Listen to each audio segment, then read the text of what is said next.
So we're going to be recording this session. Emilia Ponce is going to join us soon. She is a sleep trainer and a potty training consultant, and she is going to give us an hour of her time to give us kind of her scoop of how to do this the right way, how to make it so that it's not eternal. And she's going to be here answering all of your questions. So if you have questions specifically for your child, for your specific situation, it's a great opportunity to open it, put it in the chat so that we can specifically ask her, because we can read all the blogs, we can read all the theory, we can take all the courses, but there's always something that when it comes to our case specifically, it's very challenging. Specifically, I'll tell you my story. I have a son, he is 6 years old now, but when I did the potty training, I think I did it 3 or 4 times, and it was a complete disaster. Like, they would tell me, put him in the underwear, and he would feel, the pee, and he would just, not want to pee on his pants. And he didn't care. He didn't care that he was doing it in the pants. He didn't care that he was walking around. So it was a very extremely difficult process for me. Until I decided to just keep him all naked, and maybe he was already ready. So if you want to share your stories, we're going to give her a few minutes. She is joining now. Let me know if you don't know who I am. If you don't know who I am, my name is Alexa. I am a sensory teacher and a play coach. And my job, my passion is to get you guys, give you the tools to play more with your child. So what does that mean? That means to find your own play personality so that you can engage your own play into your child's world, so that you can see how your child is playing and learning at the same time, and you can dive into their world and see the world through their eyes. So I see a lot of new faces, so I'm so glad you guys are here. She said she is connecting in 5 minutes, so I'm gonna open the floor to see if you guys want to share or put in the chat how old is your child. Let me see if I can open the chat first of all. Chat. Yeah, so put it in the chat how old is your child, and that way she can tweak the specific workshop towards the ages of what we're dealing with. Usually potty training, they say between 2 years old to 3.5. There's different methods. There's the 3-day method where it's like, drastic, get it done, and it's very intensive.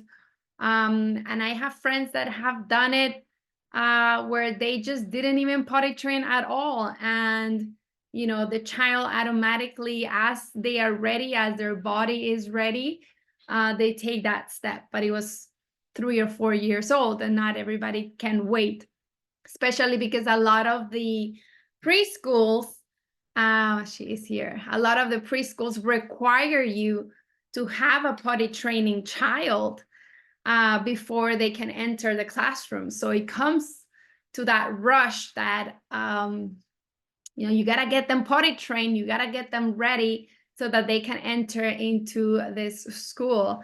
So I see Emilia is here. Hi, Emilia. Thank you so much for joining us. I was giving them just a little bit of a scoop of my own challenges as I did potty training, and the different methods that I've seen out there that I have read about. So we have a few of our friends already here. I have the chat open. Awesome. That they can give us any questions, or if I told them if they have any specific needs, this is the time to do it. But I'm going to give you the floor so that you can tell us a little bit of, who are you and how you can help us with this Goodbye Diapers station. I'm going to put myself on mute, and I'll keep admitting everybody that is joining us. Thank you, Alexa. So nice to see you today. I'm sorry I was a bit late. I got confused with your time changes.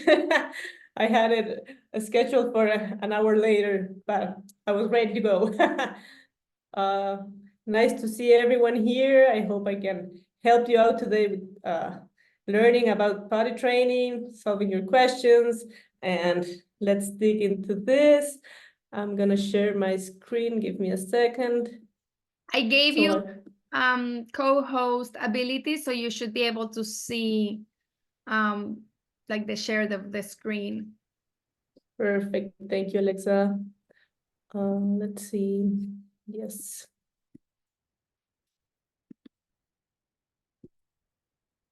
Okay, can you see my screen now? Yes, I can. Perfect. So let's get started, everyone. So hi, I'm Emilia. I'm a mom of two from Quito, Ecuador. I've been working for a few years, almost a decade, helping moms all around the world tackling the hard parts of motherhood, such as sleep and potty training. These were like my top difficult things to tackle when I became a mom, and that's how my career began. I've been helping moms with sleep for about 8+ years, and I've been a potty training consultant for the last 5 years. I am very, very passionate about what I do, and I love everything about maternal mental health. So I always try to work around that when I'm tackling sleep or potty training difficulties. And I have one-on-one programs. I work with groups. I have a kids journal. I have a mom journal and a writing group. So I am all about helping moms tackle this path on the best way possible. And I am very, very oriented towards self-care. So I love to do cycling. I love to do Pilates. I like cooking with my kids, and I love reading and writing as a way to calm my nervous system and have some quality time with myself. So I will like to hear, or you can put in the chat a little bit about you guys, so I know what age your kids are, what are your main difficulties that you're facing, and a little bit about you, so we can work with that for the next hour or so. And this is a picture of my family. It's not the nicest picture I have, but it's the most recent. So as you can see, I have my eldest, who is Joaquin, he's 10 years old, and my youngest, she's 6 years old. And these two guys are the reason why I became a sleep consultant and also a potty training consultant. So I can't see if there's something in the chat. That there is a specific question, but if you want to go a little bit through your presentations and we can tackle the questions, maybe. Yeah, at the end is best. Yeah, so I'm keeping track and we can. Awesome. Yeah, we have a specific question already. So let's do a generic, like go through your presentation, and then we can tackle specific problems and help everybody out. Yeah, so it would be nice if you guys can like send in through the chat your kids' ages. So when we get to the questions, I have a little bit of background so I can be able to help you in a better way, okay? So let's start by defining what potty training actually is. Like, I think this is the most difficult part and the most important part, because if we don't understand what the process actually is, it's so much harder to tackle it. So I like to have like my presentations kind of interactive. So if you can pitch in, it'd be awesome. If not, I'll tell you what potty training actually is. And for the main part, people think that's just a process about taking the diaper out of the kid, right? And I'm gonna take the presentation off because I'm not able to see correctly. Okay, so for the most part, people think that's just about taking the diaper off and the kid's just gonna magically go to the bathroom by themselves and they're gonna learn the process or already understand the process, and the process is gonna be quite easy for them. But that's not exactly true. This is actually a learning process. And I know that if you're working with Alexa, you're all about learning. So I want you to think about what is it that make kids this age learn in a better way? Like what is the setting they need to have success while learning? And you know, if you're working with Alexa, probably is through playing, right? So potty training ain't no different. Kids are gonna actively learn from us something that only has one expected result. Like you're talking about potty training, different from other situations. In here, we only have one expected result, to get them to do their needs where they are supposed to do. There's no other way around it. That's what we are learning through this process, okay? So that's important to have in mind, because it's gonna set our goals very clearly. And since we're talking that this is something that we teach, we actually teach, and it has only one expected result, then training is actually learning. I know that if we go around the internet or the mommy groups, we often see ourselves reading or watching videos that say like, training is only for dogs and these are humans we're talking about. But if we actually go through the definition of the word training, training is learning. And that's something we all do when we are, you know, doing something for the first time ever in our lives. Like think about, how was it when you first started a new job? You probably had to go through a training process to learn your position. Or if you decided to learn something like play an instrument or learn a new language, we are all going through a training process. There's a learning curve. So that's one important thing to keep in mind through this hour or so, if we are gonna take a dive into potty training. And now, since we are talking about learning, I want you to go back and think, how was the process with your little ones when they started learning to walk? How that looked? What did you do? How were you behaving around that? So if somebody wants to pitch in, or Alexa, if you want to share your experience with your little ones learning to walk, how does that process look? So I think I removed every sharp table around the house, and I patted as much of my floor around it because I was so afraid he was gonna fall. Okay. So I think I was just fixing the environment around him to provide him the support that he needed, because I knew I couldn't grab his leg and be like, okay, this is step one, and then you interlink. I just had to trust the process that he was going to be able to do it. Sure. So my job as a parent was just to support him, and the way that I felt best to support him was just giving him the right environment, setting setting up the environment for him to have success. Okay, and when you saw that he was like, you know, reaching out with balance and he was beginning to take those first steps, what did you do then? I probably hold his hand, Okay. you know, give him the support to let him explore. Okay, and did you find yourself asking him like every 15 minutes or so if he wanted to walk? I know where you're going with this. No, I did not. Sure. So learning to walk is very similar to learning to use the bathroom. But for some reason, we all panic about it, right? Like it's not the same seeing them fall down while they're walking than having to clean after they had an accident. So that's what it gets like really scary for us.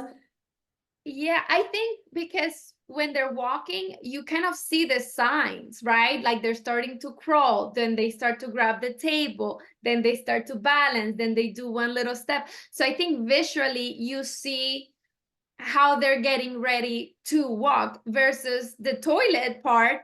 You don't know how they're getting to walk. I know one of the things that I read, and it grabbed my mind, saying if your child can jump with 2 feet at the same time, that's a sign that they're ready for toilet training. So I Okay. need that visual cue to tell me, hey, he is ready to do this. So Okay. for me, that cue was like so key, because I see it in my class where parents were trying to potty train their kids, and I could see that they couldn't jump with 2 feet. And by the time when they jump with 2 feet, that means they're able to contract those muscles, because when you jump, you kind of need to like squeeze your butt up to do it. So for me, that visual cue is very important. Okay. I think as parents, we kind of panic because we don't know. And you also see it when we're trying to teach like the alphabet, like there's no visual cue to tell us, hey, my child is ready, or my child should be ready and he's not ready and I should push him. So I think the visual cue gives us a lot of anxiety. Right. Or And it's kind of interesting what you're saying, because I think a huge part of this process is understanding what we define as being ready. Like, what is it to be ready? Like, how does that look? Because everyone tells you that if your kid's ready, the process is going to be really easy, right? yeah. But that's kind of a myth, because if you think about it, when was the last time you were ready to make a big change in your life? Like, how does that feel? How does that look? To be ready, sometimes it's kind of a gray area, because you may be able to learn, but still be afraid or still have doubts about it, right? And that doesn't mean you can't move forward. So being ready, it's kind of an arbitrary term, right? It depends on the eyes that are looking at this ready sign. I'm going to talk about that in a few moments. So going back to the learning process versus the potty training, I think it's really important to note some key things that you say. Like, when your kid's learning to walk, you set the environment to be, providing the most probable success scenery for them. And you're probably very aware of what they're doing. Like, we're watching them all the time, and you're trying to keep this balance between holding their hands and let them explore. And when you see that they're like about to fall, we provide an arm. And sometimes they are gonna fall. And what we do then is hold them and, calm them, soothe them, and then we encourage them to keep doing it. We are not like, oh my God, you fell down, you're not ready to do this. Like, you fell down, this is not part of the process, we're not doing this ever again. Like, that's not a normal behavior when we see somebody walking. We are all about encourage them to learn it. And so we are there to support, we're there to hold them, we're there to soothe them, and then we are encourage them. And I think that key part of this process is that we lean into our intuition. Like, we know they are ready. We know they are starting to take those steps. We know they need our hand, because we see them like tumbling down, and then we pitch in. It's not like we're holding them like, I'm not gonna let you alone ever. I'm not gonna let my hand go ever. We're like, you can do this. You can do this. And for some reason, when we begin this potty training process, we look at it like in a different angle. It's like, if they make a mistake, such as falling down, we're like, oh no, he's not ready. We are messing this up. We're not doing this anymore. They are not ready. And if they sit down and they just in the toilet and they just, like come back up, and like they haven't even sat down for a minute, then we're like, no, he's not ready to do this. We're stopping this right now. And what we need to understand is that there's a learning curve. And to be able to see this learning curve, we need to understand the relationship there has been with the diaper and their life up to this point. And if you look at it, like some of the kids, a baby, when they are born, sometimes they have a diaper on them even before they have breastfed for the first time. It's like one of the first things they are gonna meet when they get into the world. And so you're out of the womb, this is all new, and suddenly I have a diaper in me. And this diaper is gonna continue being there for over 2-3 years, every single day of my life, right? And so they become like attached to part it. of me. Okay. Yeah, they're really attached. It's like a safety blanket for them, right? Because if you take that comfort away, if you take that safety blanket away, what happens? Like, we expect to see a natural reaction that we are all happy about it and that we are thriving through this. But if we see it as something that has provided security, comfort, it's what I know, then taking that away, it becomes a new territory. It becomes like walking through a dark wooden area, like we are going to walk into this forest without having flashlights, and we need to hold their hand and guide them through the process, because this is going to be definitely a new territory. Like, I don't know how to walk around without having discomfort over me. I don't know, I haven't felt the sensation to, pee over me, because there has always been something to protect me from it. And I've all my life known discomfort. So when you take that out of sight, it's something that we can feel weird about, and it's something that it can make us feel insecure.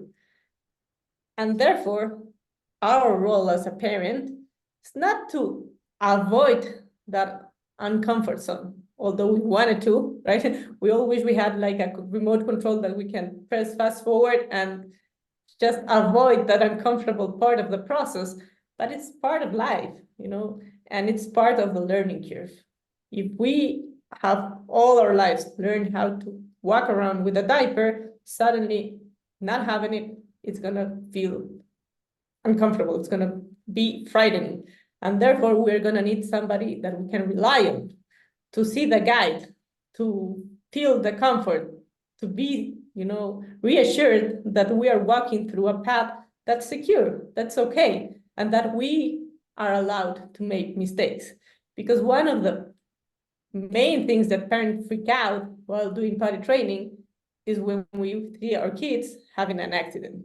It's like it blows our mind. We don't know how to handle it. We are doubting ourselves. We are thinking like they're not ready to do this. And we forget that, an important piece of being human is that we are going to make mistakes, especially if we are learning something new, especially if this is a whole new scenario that I need to start walking into. So I like to see these accidents as learning steps. Like, if we are doing something new and you never make a mistake, there's no space for teaching, right? Like, if you're doing a great job, then I don't have anything to teach. But if you make a mistake, then there's a space to grow. There's a space to say, hey, I think you'll be better off if you do it this way, and I can help you do it, right? And it doesn't mean that you as a parent are doing, or as a caregiver are doing it wrong, right? Because Fact. I think that's the part of like, they're doing it, they got an accident, I must be doing something wrong, I must be missing a piece of the puzzle. Maybe he's not showing me those signs of readiness that I'm supposed to be watching, and it's like it's my fault. And I think we are very harsh on ourselves. And like you said, they are going to have accidents, and it is part of the process.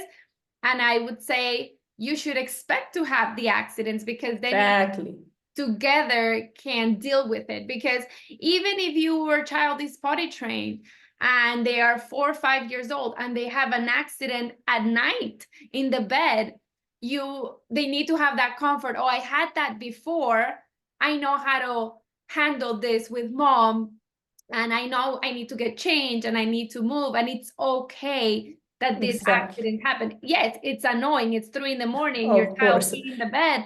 But we as all hate a parent that. and caregiver, we can give them that comfort of things happen and we are learning together. So what I wanted to put out there is like, it's not that you're doing it wrong, is that the accidents are part of the process.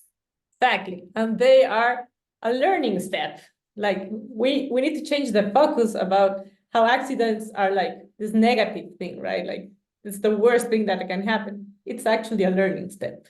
And when we see it that way, we can have a lot more of compassion and grace through the process with ourselves and with our kids, right?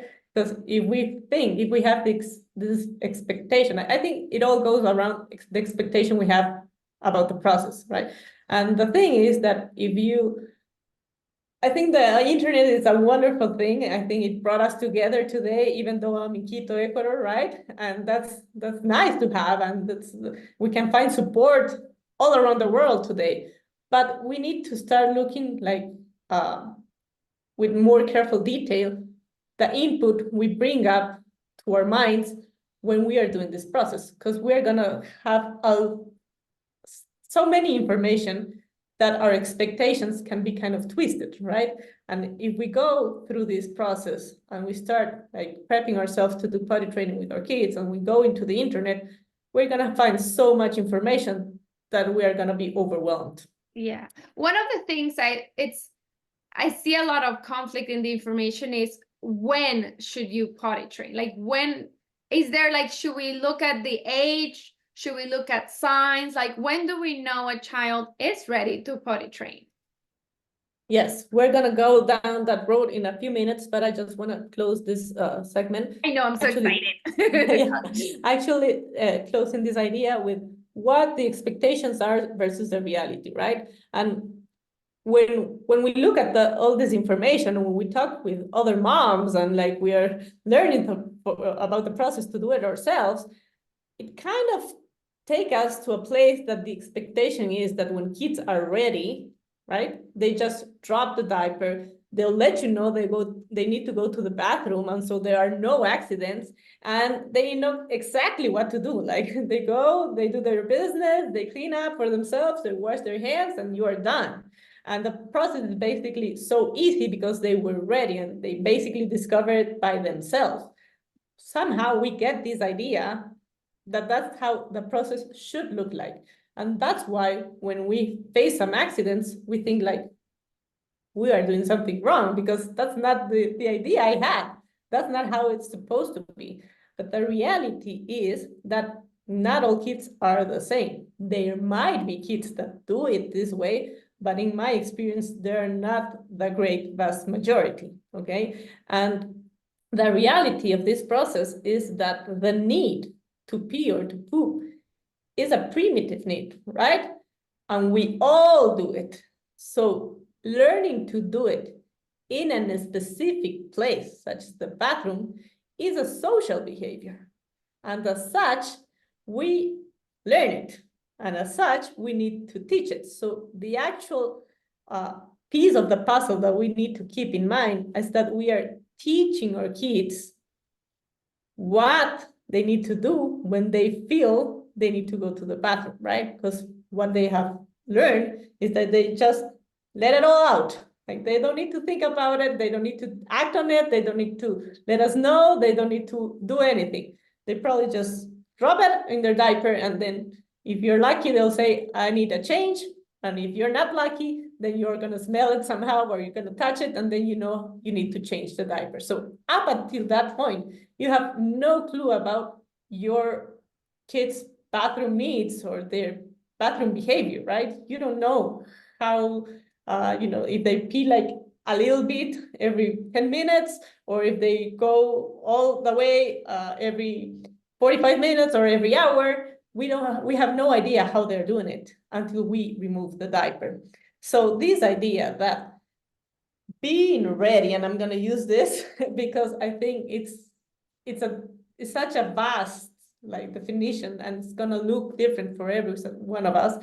But being ready, it's kind of a myth. Like, am I ready to move out of my house and go live in another country to be next to you guys?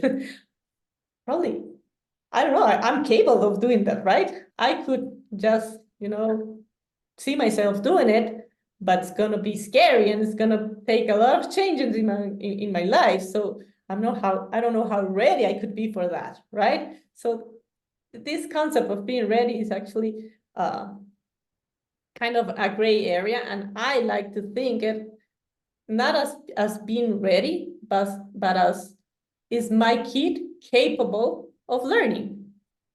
And if you see it that way, it changes everything, right? So you work with a lot of kids. How do you know they are capable of doing something new or learning something?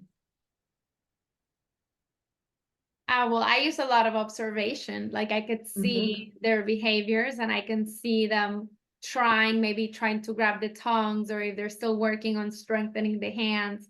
I rely on my classes through observation, like those Right.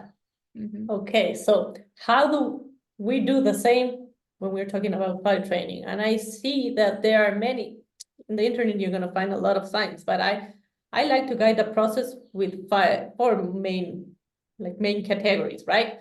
And the first one is, do you notice that your child follows simple instructions, right?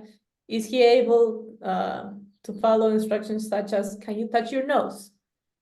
Can you bring that pair of jeans that's laying around the bed, right? Can you put the toy in its place? So like simple. One step direction, just one. Yeah. Like go to your One room and simple bring the shoe. command. Okay. Yeah. If they're able to follow simple instructions, then you know they're capable of learning this process because you are going to be giving simple instructions to them, right? So that's the first main thing. The second main thing is, are they able to walk to another room by themselves? Like one of the main goals in potty training is to be able to go to the bathroom. So if they are not able to walk around the house or from one room to another, they're probably going to have a lot of accidents and you are going to be very, very frustrated. So I'll probably wait until you're able to see that they are capable of moving from one room to another by themselves. Okay. That shows you also at what kind of stage in maturity they are to tackle this process. The other one is, are they showing some control? And this is also a kind of a gray area. When I say some control, have you noticed that their diaper is always wet, or are there times when you touch it and still okay, right? Are they always wet? Like if you put a diaper in them and at 10 minutes mark, they are already wet, then there's probably no control whatsoever up to this point. But if they are able to be for half an hour and you touch it and it's okay, then they are showing some control already, right? But remember, you're not gonna learn and you're not gonna see how they actually deal with this until the diaper is off. And one of the main reasons for this is that they haven't been able to work around their muscle memory. When you have this container all day around on you, the message you have is like, just let go, just let go, just let go. So they are not contracting their muscles on a regular basis. They're just letting them go. So even though you can touch the diaper and say like, okay, he's been around 20 minutes and it's clean, they are showing some control, but you won't be able to know 100% until you take that diaper off, okay? And the other one is, are they able to manipulate their clothes? And I don't mean like unbuttoning and, tying their pants. If they are wearing some comfortable clothes that don't involve this other process, are they able to pull it down? And this is important if you have as a goal for them to be able to go through all of the process and at the end don't have any help. But if you are dealing with somebody who can do all of the other stuff, but still can't manipulate their clothes, they are still able to learn. But it does mean that you are going to have to adjust your expectation and be able to provide some help around the clothing for a little while longer. Okay. If they can pull their pants down. Yeah, some kids can follow simple instructions, can let you know. That's the other important thing. If they are able to express basic needs like I'm hungry, I'm thirsty, if they're able to do that, if they are able to walk from one room to another, if they're showing some control, but they can't pull their pants down, they're still able to learn. But it means that they're going to need a little bit of your help for a longer time, right? So these are all like indicators of being able to learn the process, but you have to adjust your expectations around this type of manipulating their clothes. Okay, so I think that answers the question you were having. And another thing that was interesting that you said, like, we are all afraid to not see these clues, and then you end up feeling that you're pressuring them, right? And so I like to talk about this and see it like in another way. I think our responsibility as parents is to teach and to guide our kids throughout the process, right? And guiding is very different from pressuring them, right? Like, independently of what your, philosophy around raising your kids is, guiding them is very different. It requires leadership, it requires decision, it requires consistency, right?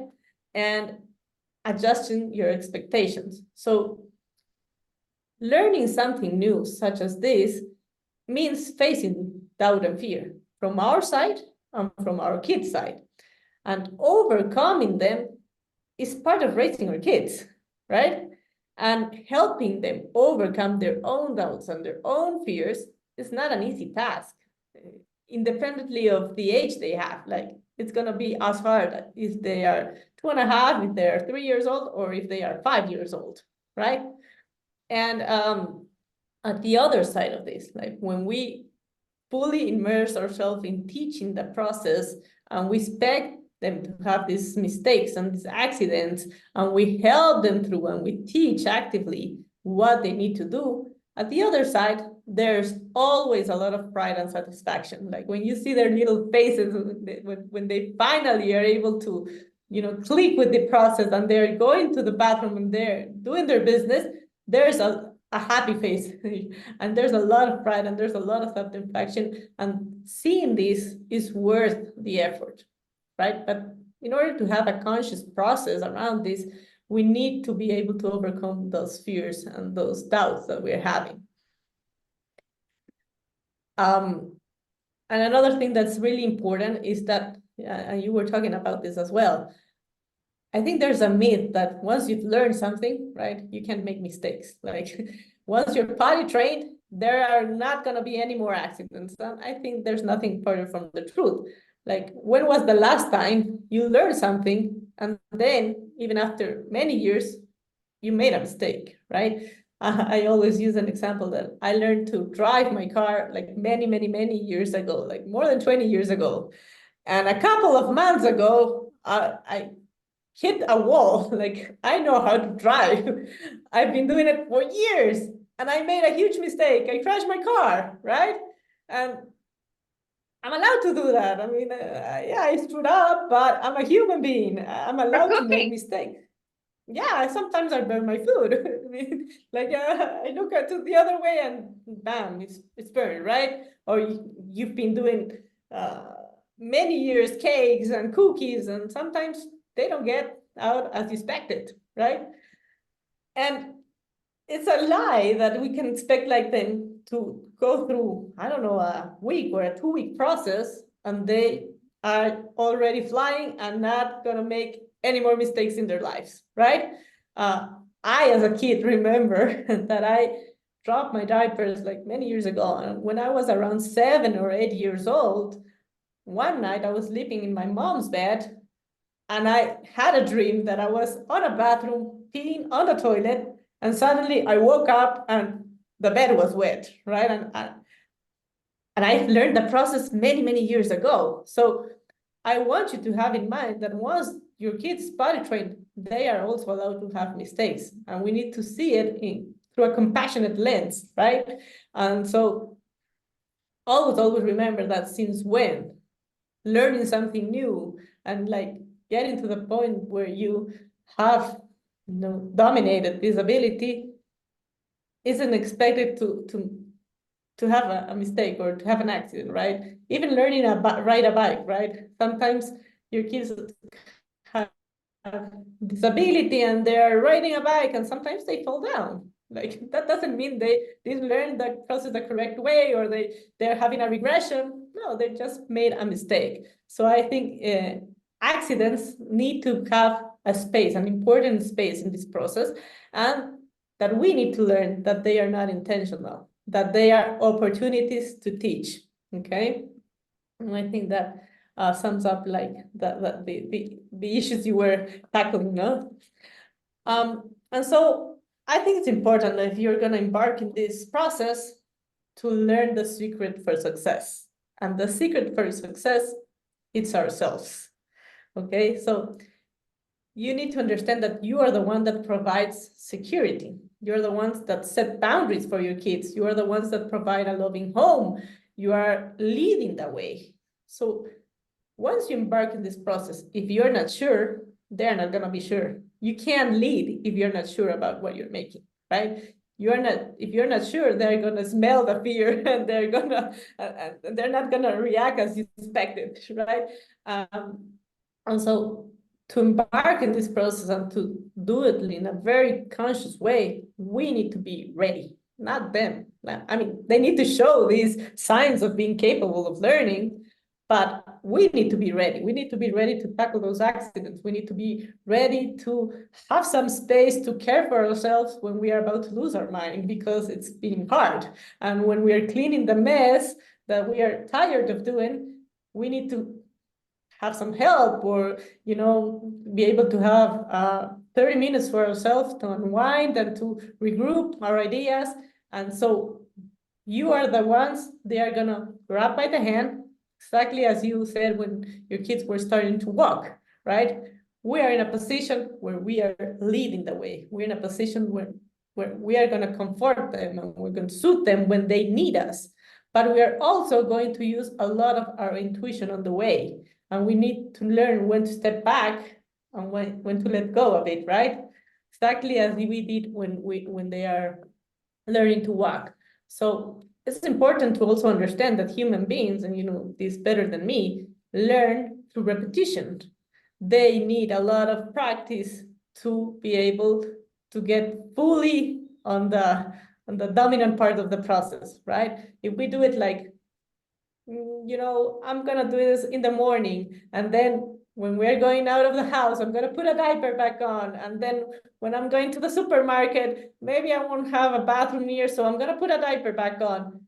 But they need this practice, and they need clear instructions. And what we're teaching them to do is that our needs are going to be fulfilled in the bathroom.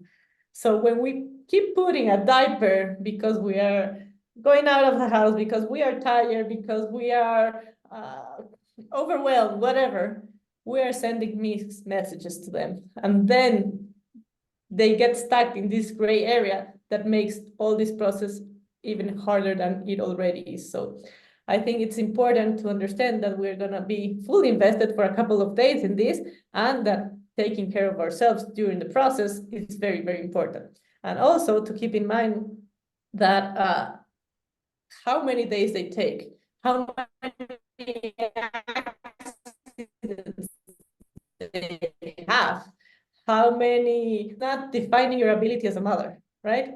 We need to understand how our kids are, what are their temperament, what's the personality they have. Because the same kid you're having today with a diaper is the same kid that's going to go through this process. And sometimes we forget this and we feel very, very frustrated. And it's like, I heard about, my friend's kid that didn't have any accidents and mine is peeing all over the house. Or, he is really scared of going to the toilet. And I heard, or I read in a mommy group that kids are not supposed to do that. We need to look at our kid, and nobody else is going to know better than you if they are capable and ready of doing this. So one of the things I always encourage when we're about to start or embark in this process is to stay out of social media. Like sometimes we're really excited and I'm like, I'm going to potty train my kid, like any suggestions? And then bam, you have like 1,000 replies on your comment, like, no, your kid's not ready. No, girls are harder than boys, whatever. And then you start like doubting yourself. And the secret of success is that you need to be on command. You need to be sure of what you're doing. So please stay out of social media when you're going to do this. So you can really get into your intuition, right? If you have this feeling that you're seeing these signs and you feel it in your heart, like it's a feeling that you know what I'm talking about, right? If you feel it, then it's probably it. You know your son better than anyone. If you're knowing that this is the time to do it, then go ahead. Yeah, commit to it and be consistent to it, because otherwise going to that gray area won't help. So let's get you ready.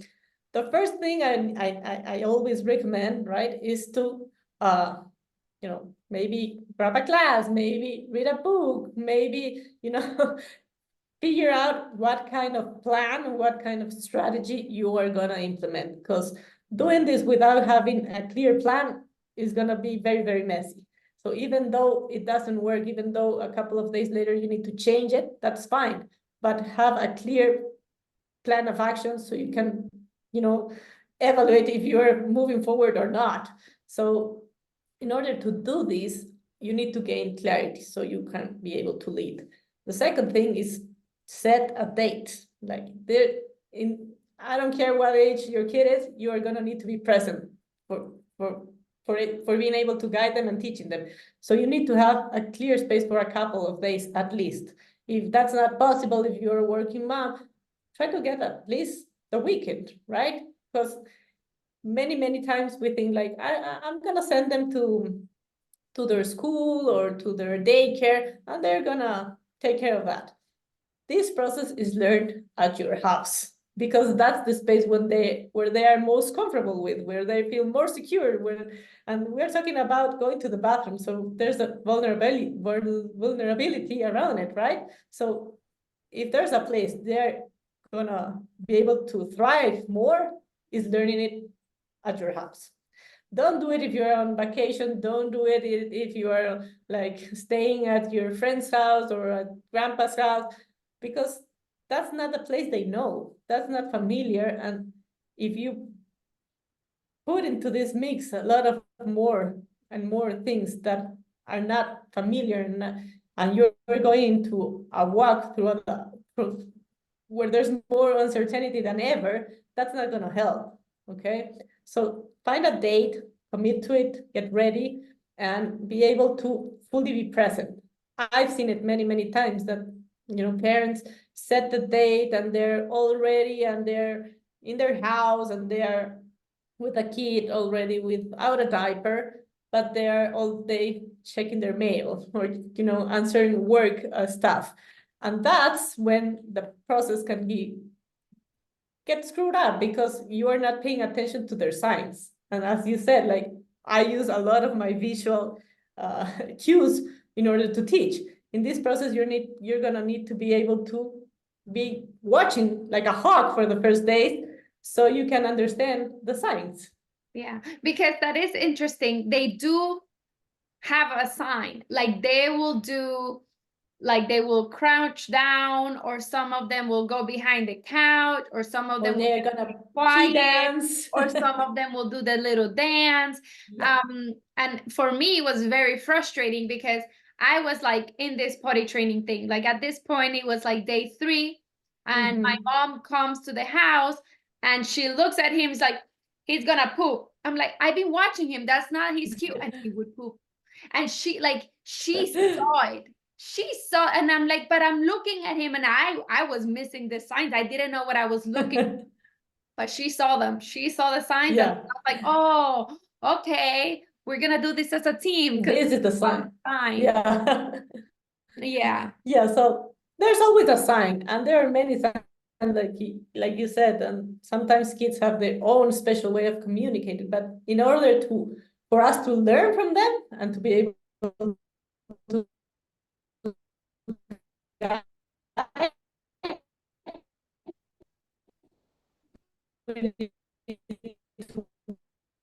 watch, right? And if you're this on the phone, that's the window of opportunity and not allowed. That's really important. And some kids, like you said, like they kind of go into under a table or to the far bus of the room because they need privacy, you know, and like they're hiding and they're pooping, like looking for a private space. Then How they do you know. deal when, I don't know if this is part of it, but how do you deal with those that they tell you like after they did it? Like, even though like some people wait to take the diaper off until like they start showing like signs or something, and then they're like, I peed, but it was too late, right? Like, Yeah. if they already did it. Like, is Yeah. that considered like a sign, or is that like you're already late? Or That's exactly why you need to be paying attention, right? Because once they peed, then you miss your chance of teaching, right? And I think it's to be able to tackle this process, you need to look at the timeline. You have a kid that has no clue, none whatsoever, of what the process is like. You take the diaper off and they're like at a loss. You need to connect to the next thought that is allowing them to understand their body, what I feel when I'm about to pee, right? Like all those dancing things is a sign that I am ready to do it. And if you're watching, that's your opportunity to say, hey, what's happening here is that you're feeling that you need to go pee. So they are able to connect what they feel with what they have to do, right? Because until this point, the only thing they know is to just drop it out. So once you see this dancing, these signs, these going to private spaces, these maybe sitting down and holding it up, that's when you need to teach. What you're feeling is that you need to go pee. And when you feel this, we need to go to the bathroom. And that's when you take them to the bathroom and guide them through the process. So many times, you're going to miss it and they're going to do it, right? And still is an opportunity to teach. This that just happened is that you needed to go to the bathroom. And when you're going to pee, you can't do it in the living room. Pee goes in the bathroom, right? So even though you miss your chance to do it in the bathroom, there's still something to be taught, and it's an opportunity, right? Okay, so getting ready for the process, I always suggest to have everything you need before you start, right? So are you gonna use like potty chair, or are you gonna use the adapter on the toilet? There's no better way. I personally like having both, because that way you can make them or give them a choice. And choices are a good idea around this age. So are you gonna do it on your potty chair, or are you gonna do it on the toilet, right? It allows the give them frustration. power. Yeah, exactly. You are making choices. I'm not imposing it on you, but we're gonna go through this, right? So having this option is a nice way to tend to get the volume down on the conflict, right? So I like having both. But if you don't want to have both, choose one. There's no one better than the other. Both like work, fulfill the process, but there's a difference.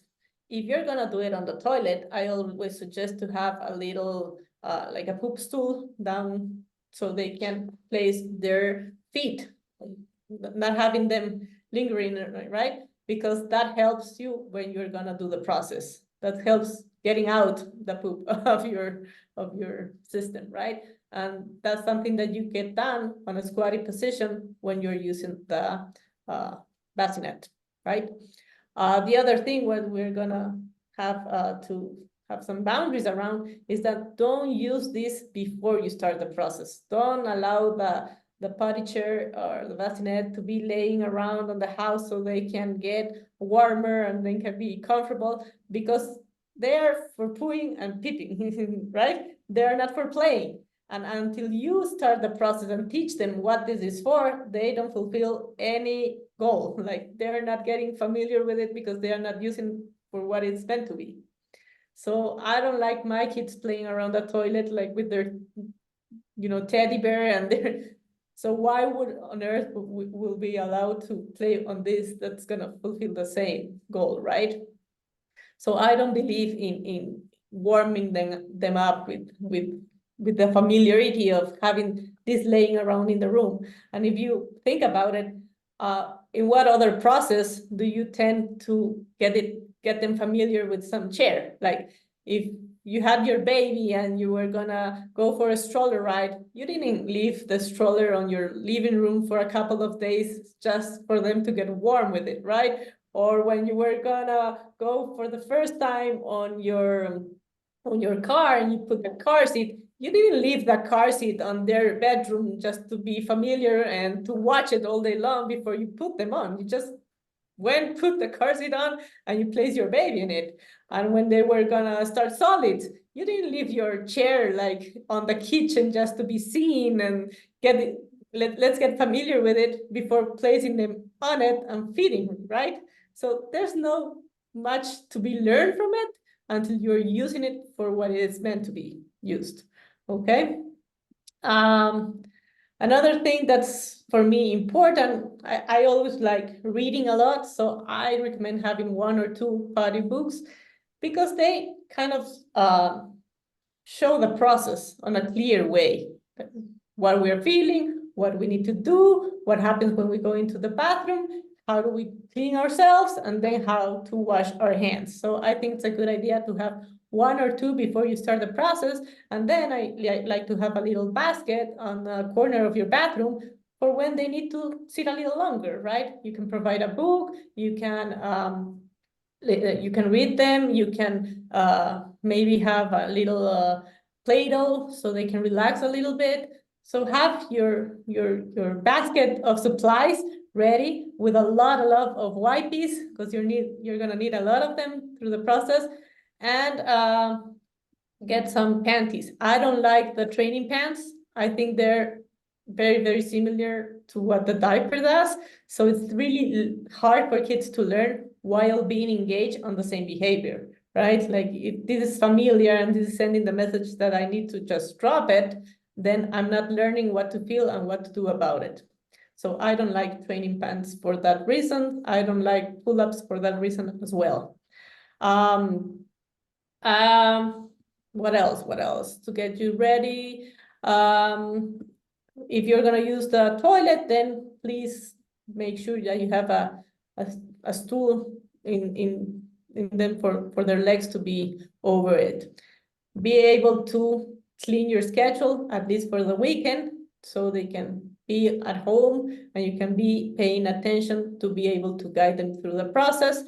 And if you want to the process to be as smooth as possible, I do recommend maybe planning some interesting activities like the ones you teach to have them like on a contained room, right? Like we can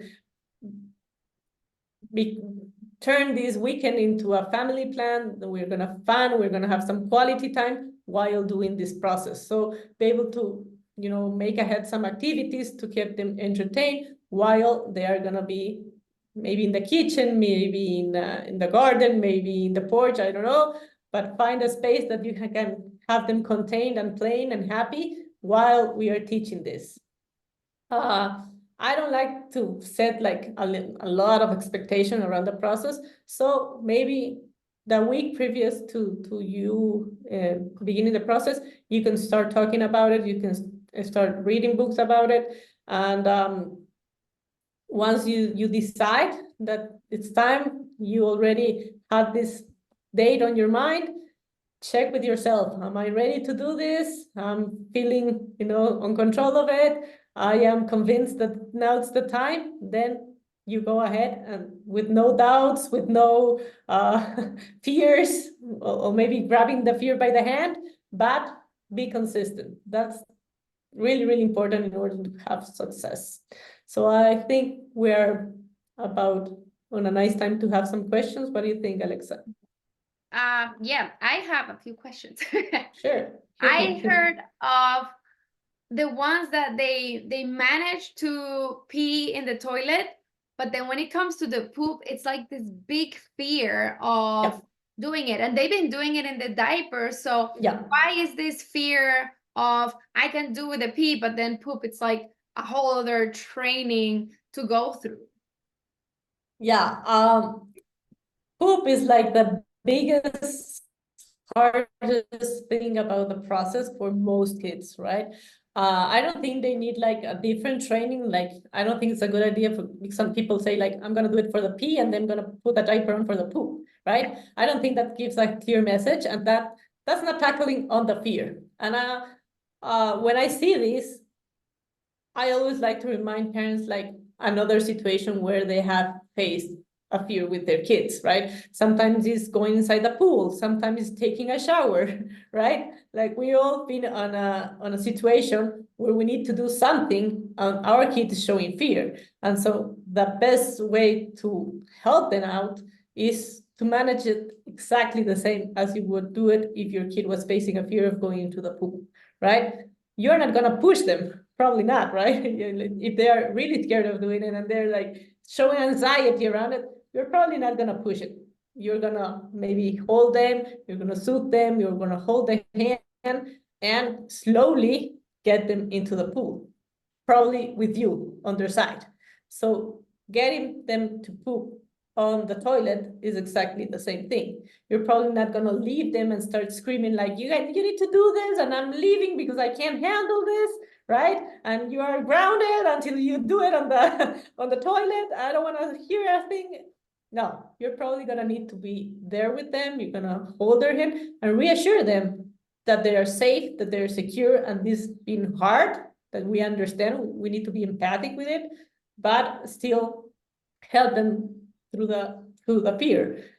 If you start like trying to protect them from it, right? Like, I don't want him to experience this fear. I'm gonna put the diaper, or I'm gonna allow them to be pooping all over the house because they're fearing the toilet. Then you're missing a huge part of the process and you're sending the wrong message. I mean, poop is toxic. Poop is not something that's we're able to allow to be spreading all around the house. So we need to be very clear on setting firm boundaries, but still being able to work that fear around them, right? And sometimes it's gonna be hard, sometimes it's gonna take time, and sometimes they're gonna, get themselves up from the toilet and, screaming and very scared and crying. And so it's okay if we take a break, right? We can leave the bathroom, we can soothe them, we can hold them, we can breathe with them, and then we need to tell them. If we see signs again that you need to poop, then let me know. I'll go into the bathroom with you. I'll hold your hand. I can hug you. I can breathe with you. I can read your story, but this is happening, right? It's the best way to see the fear to the face and just tackle it. Okay, and then my last question, because I know we have some in the chat. Is there a moment when you say, I tried it and really they're not ready? Or like, is it normal for them to take 2 or 3 weeks and not just that weekend? Yeah, I mean, I think most kids won't do it on a weekend, right? Like the process, probably, if you are being realistic, is gonna take a bit more time. Like, think about it. When was the last time you learn something on a day or in 2 days? Probably not, right? Or probably not to the level of dominance, right? So this is exactly the same. People tend to look at these books that say like potty train with no sweat on 1 day or potty train in 3 days. Yeah. What they're probably trying to say is that you can, make this space to do it in 3 days with clear consistency and being there for them. But the process to really get a grip of it and really get to the point like you are already like sealing this that you've learned is going to take time. I think it takes a lot more time, like probably more around the 10-15 day mark. And still you can face some accidents afterwards, right?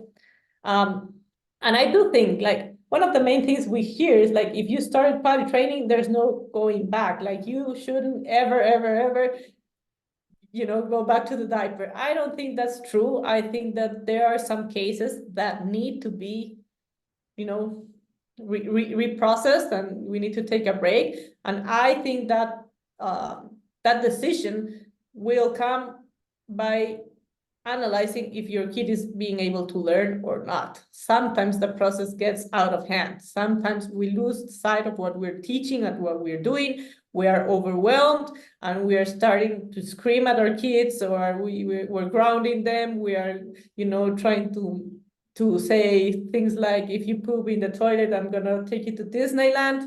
When you're getting to that point, the main thing that's happening here is that your kid's blocked and he's not able to learn. Nobody learns when they're blocked, right? So we need to give the process some space in order to breathe, in order to realign with our thoughts. And if you're seeing behavioral issues, like they are angry all the time, like they're definitely not the person we know, that's probably a good idea to say, okay, I've been very consistent with this, but I think it got out of hand. We need to take a break, breathe, regroup, rethink, and start again. And I think that if you get to that point, it's very important to sit down with your kid and have a talk, right? Like, tell them, I honestly was trying my best, and I think I haven't been doing this the best way for you to learn. So we need to take a pause. We need to take a break in order for me to learn how to help you, right? Instead of grounding, instead of saying like, one more pee and I'm taking you to Disneyland. They're not learning through if you do that, right? Yeah. So I think we got some very good questions here. I'm gonna go into the chat because there's so we have Luisa, and she recently has been very stressed. So she decided to do the underwear method. The first few accidents, she came running when she peed in her pants. She's not completely resistant, and we have been able to get her to sit in the potty, but she has a hard time releasing and refuses to pee in the potty. She pooped twice in the potty and was proud, but can't get her to be consistent. So we decided to take a break this week and go back to Pampers. I had a discussion with her that we were taking breaks, but she still seemed to be holding it. She cries and wants to be held or comfort when she has to go. I have asked her to use the potty. She says no. I ask when she wants to go, and she doesn't give a straight answer. I ask if she wants to use the pamper, and she says no. So not sure how to proceed. It's frustrating. I do not want to set her back. Okay, so I really, really hear you. I mean, this process can be really, really frustrating. I know that I went through it myself, and that's why I decided to become a consultant, because I wanted to help my little daughter. And this is a common scenery, right? So the first thing I need to understand is, what do you mean by using the underwear method? Luisa, do you wanna I think she's still in the call. If you want to Okay, jump so in. it's okay. One of the main blocks that we are gonna face is the muscular memory, right? And sometimes the underwear is very similar to having a diaper on, in the sense that I'm feeling something like underneath me, right? So many kids need to work first around their memory, like erasing this memory, before being able to work around an underwear. So I really like the method where you allow your kid to be wearing nothing from your waist down for a couple of days first, because first you're going to work on the muscle memory, you're going to erase it, and second, you're going to be able to watch for those signs very, very clearly. Sometimes while wearing an underwear, you're missing the first ones and you're seeing it when they're already wet. So in order to be able to teach them and to help through this timeline that we were talking about, we need to get rid of everything and take the lead, right? If you're asking her, sometimes asking is not the best strategy to do this, because they don't even know. So one of the expectations we have of the process is that we're expecting them to let us know that they need to go to the bathroom. But for them to be able to get to that point, they have to learn what they're feeling and what they're supposed to do with that, right? So in order to help them move forward, we need to leave them with no underwear, nothing below. And then on the next step, she will probably thrive more if she was wearing pants or something, shorts, without an underwear. So you can really work on that muscular memory. Okay. Luisa, if you have more follow-up questions, you can unmute or you can put it in the chat. I think I need to add something more to this answer. So she was talking about resistance, right? And when we sit on the toilet, it's okay if she still needs you to be holding her. It's okay if she needs to, grab your hand. It's okay if she needs to take some more time. Sometimes our expectations are like they sit, they do their business, and they're up and going. But sometimes we need to work on learning how to let go, right? We're holding it and we're stressed out, and we don't know how to help them let go. So a couple of tricks that work on this area. First, be with her. Second, in order to work on the muscle area, you can bring a bubbler, like burujero. Yeah, bubbles. Yeah, so they can be blowing, so you get the muscles relaxed. Other things that work well is maybe like playing to blow the birthday candles, right? Like your breathing, that helps. Other things is tickling them. When they laugh, their muscles relax. And another trick is maybe grab a water container that you can put on her feet. So open the water also helps with the sound. So having them facing fear of release is common. This will probably help you in order to sit her down and allow her muscles to relax and be able to release with more ease. The thing about fear of release is that the more you hold, the harder it is to actually release. I don't know if sometimes you face that you're in the car and you can't go to a bathroom, right? Like you have to hold it and hold it and hold it. And when you finally get to the bathroom, it's like you have to make a big push for it to be released, right? It's not easy. That is not the normal feeling. So when they get to that point, because they've been holding it for too long, they will fear it more because it's not easy. It doesn't come out naturally. So being able to help the muscles relax is the way to tackle it and get her to the bathroom more often. Yeah, it's a scary process.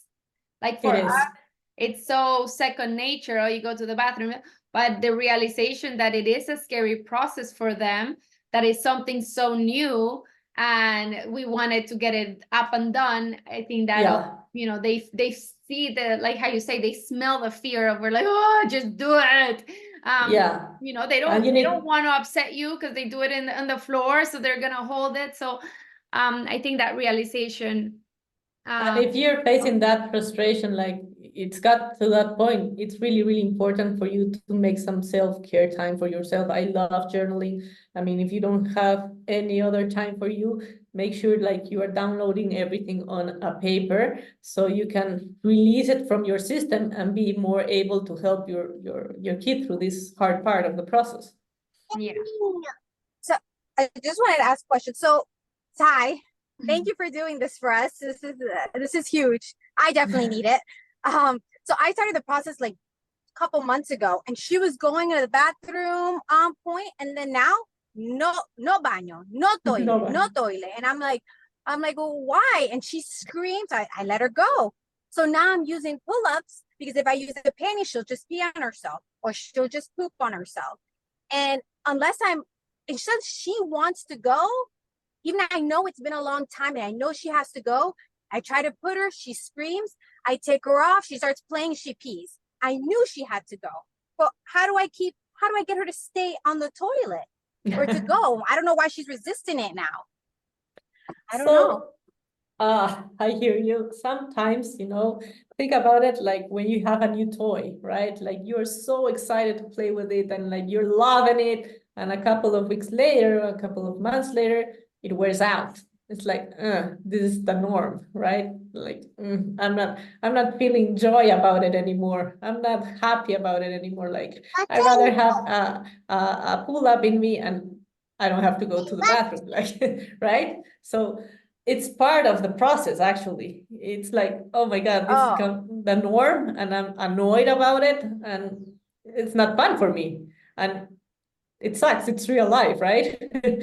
But you need to understand that this is like a game where you have control over the field, right? You are gonna set the boundaries, you're gonna set the rules, and you need to work around that. So one of the things that I think is the two biggest mistakes we make.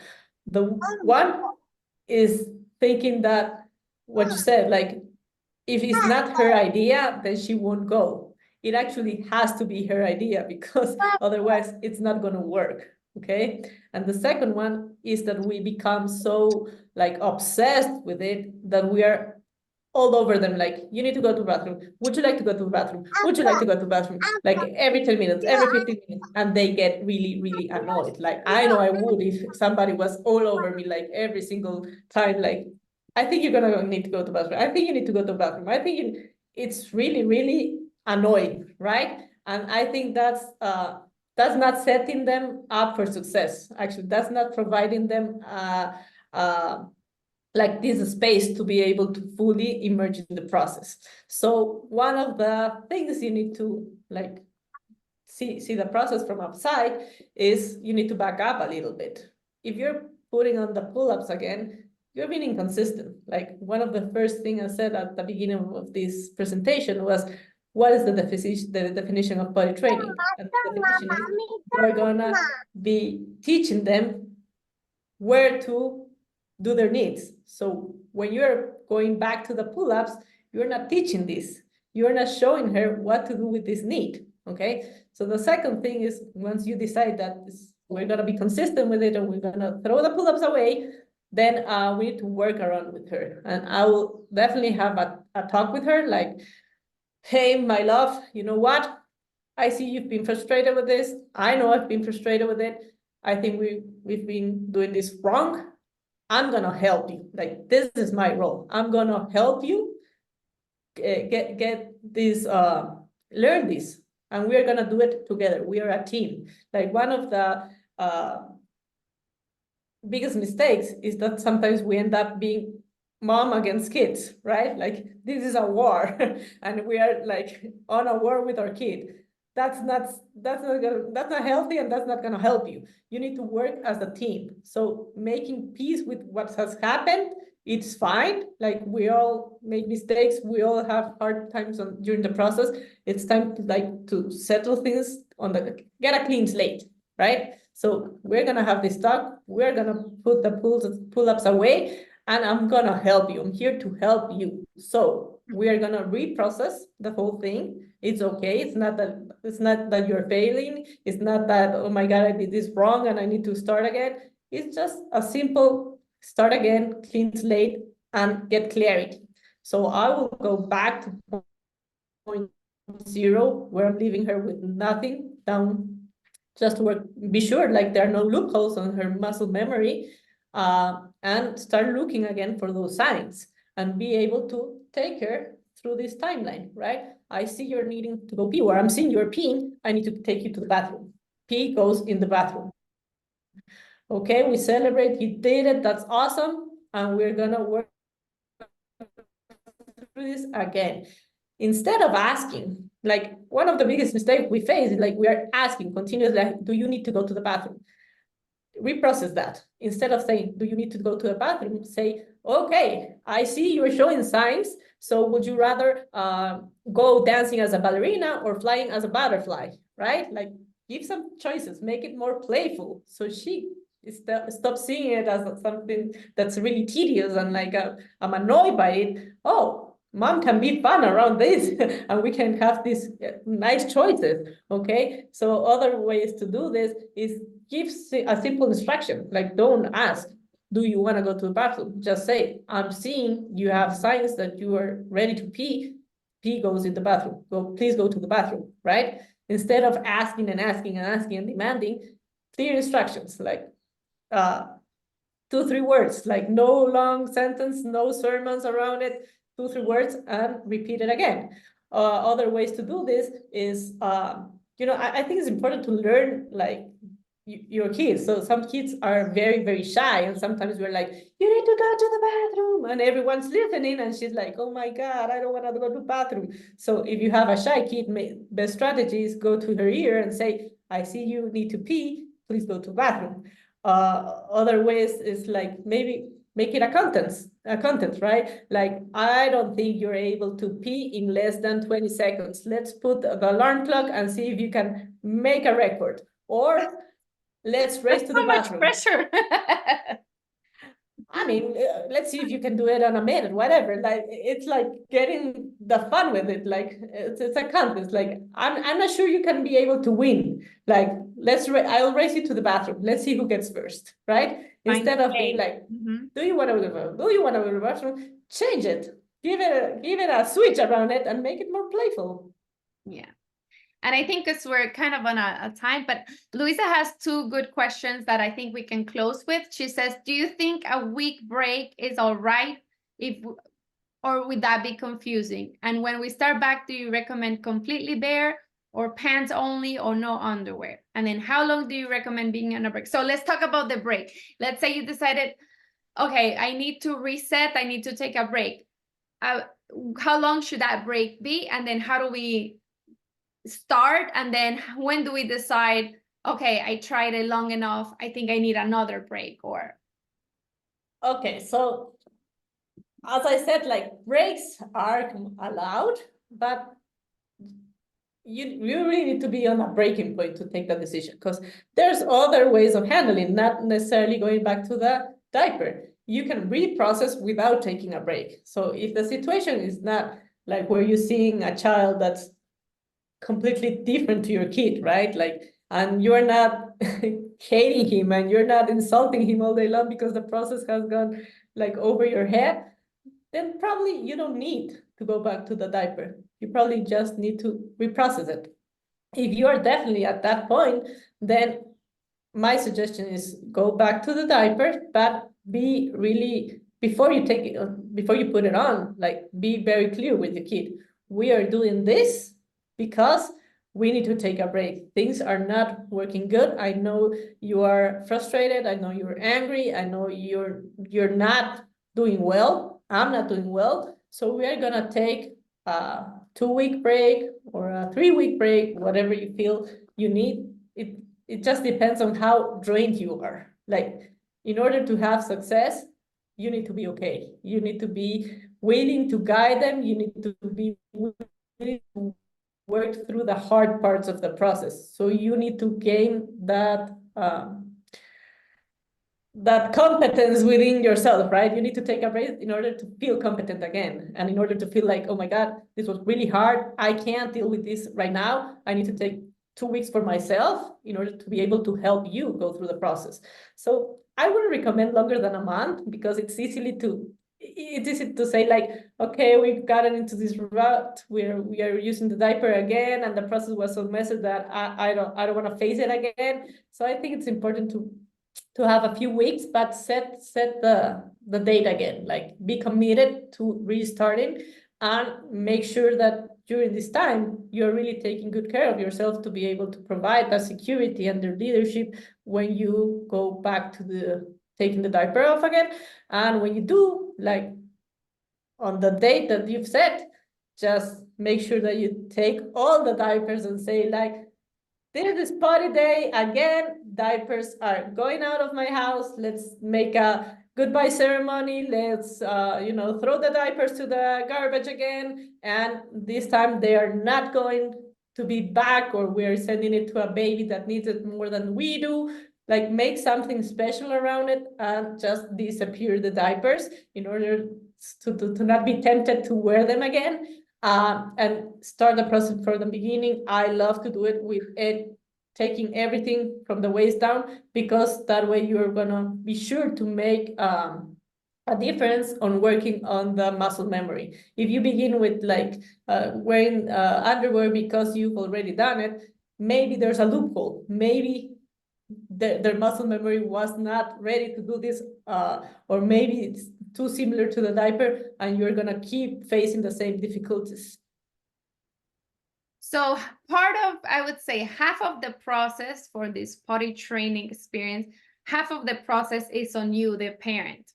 You're the one that needs I'll say more than half of the process, actually. Like, I haven't met any adult that didn't learn how to potty train. So that gives us hope that they are eventually going to learn where it goes, right? And then half of it, that, you know, they will be fine if they go back to the diaper, but they need a mom that is, you know, ready for it, fully committed to it, and all on it. So if you need a week, or you need 2 weeks, or you need 3 weeks, that break is more for you, so that you get the strength of doing it.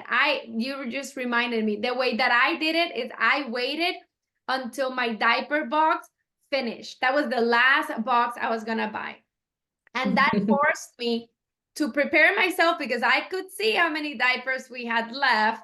We talked about it. Once this box is over, once the drawer has no more diapers, buy diapers. And then it forced me to do the process, because I had no diapers. There was no other choice. I also did it during the summer, where we could be outside. So I did a lot of water play. We were outside, and we just did it that way. I mean, I did put the potty outside when he was ready, and eventually I moved it inside, but I did have to go the no pants process. So Emilia, I want to thank you so much for doing this. I think this was so helpful. It gave us a lot of power. We can do this, ladies. And yes, we can. If they want to learn more from you, or if they want more of your guidance, tell me about your coaching or your programs, or how can they reach back to you as they go through this amazing process, emotional process, that I'm It sure is definitely capable. a roller coaster. It's gonna have its ups, its downs, and you better be ready to embark on the journey. So I'm happy to help. I love what I do. I really, really enjoy seeing like moms thrive after all this emotional ride that you're going to embark while doing potty training. So if you want to get my help, be sure to get my Instagram account. That's the easiest way to get a hold of me. It's at Emilia Ponce Sleep. I'm sure Alexa can give you the handle. You can send me a DM and we can talk about it. And if there's at least a five of you that want to do it, we could set up like a group thing for all your moms, Alexa. If there's like 5 that are interested, we could do a group training to be able to work with them with a special discount. So if there are 5, maybe more interested, we so can... let's do like that. If you are interested in doing the 5, sorry, I was trying to put your email. So if you are interested to doing the training, if we get at least 5, yeah, we can work one-on-one, or if there are many moms that are interested, they can connect with you and you can tell me, hey, I have like a group of 5 moms or 8 moms or whatever, and we can set up something to work with your moms. Okay, so if you're interested in going further through the process, if you want Emilia to hold your hand while you hold your little one's hand, let me know, and then I can coordinate and we can make it happen. If you rather do, I'm like a one-on-one person. I like to work one-on-one. So if you do that, you can email me, or you can tell Emilia in person through the Instagram. And I think you guys will do. You can do this. Yeah, we've got this. It's part of the ride. Just so you know where I stand, I tried to hire someone to come for 3 days to my house and do it for me. And then she told me, I don't do that. You need to do that because he trusts you. I can guide you online. And I was like, no, I just want you to do it. Please take this out of my hands. I did eventually did it on my own, and I wish I would have had that, you know, that support, because it is a roller coaster. Like you said, it is very emotional, and we tell ourselves a lot of, I'm doing it wrong and I'm not waiting enough, and watch for the signs. They all Yeah. have them. We all have them. Next time you go see your husband poop, like, you'll go see it. See that when you do it, you're gonna see you have your own signs. We're just not aware of it. Yeah. Um, I think it's really important to know that sometimes we think like, oh my God, if I need to hire someone to help me, I'm a failure. I see so many moms that do it that's by themselves. But sometimes we have a kid on our hand that have different needs, or that you need to address something that's not on the books, it's so general what you see on a book or on the internet, right? And maybe your kid has allergies, or maybe your kid has extreme fear of releasing. So you need to give him a little bit more help than other kids maybe needed. So it's not bad to ask for help. That's just like some of the main things I've learned throughout these 10 years being a mom. Like, if you need help, it's okay to raise your hand. it's okay to lean on others people, learning the workshops, like, the training that you have done. Like, I waited 7 weeks before I asked for help for breastfeeding. I suffered, I bled, I was like, because I was Oh my God, yes. for me, asking for help meant I was failing at it. And the moment I realized that's such a belief, like, I could have gotten help before. So definitely, if you feel like you need your hand to be held, it's okay. That's why it takes a village to raise the kids, and let's take every others people's passion, like Emilia, to learn them, to teach them how to sleep, how to potty train, so that we can do this together. So Emilia, thank you so much. Thank you, Alexa, for having me. I had one just joining the call. Too late. All right. Well, let's connect. And if you guys have questions or anything, connect with me and we'll connect you with Emilia, or you have her Instagram handle in the chat. Thank you again for coming. Thank you, Emilia, so much. Thank you guys for being here and for your questions. Happy to help. Take care. Bye-bye. Much.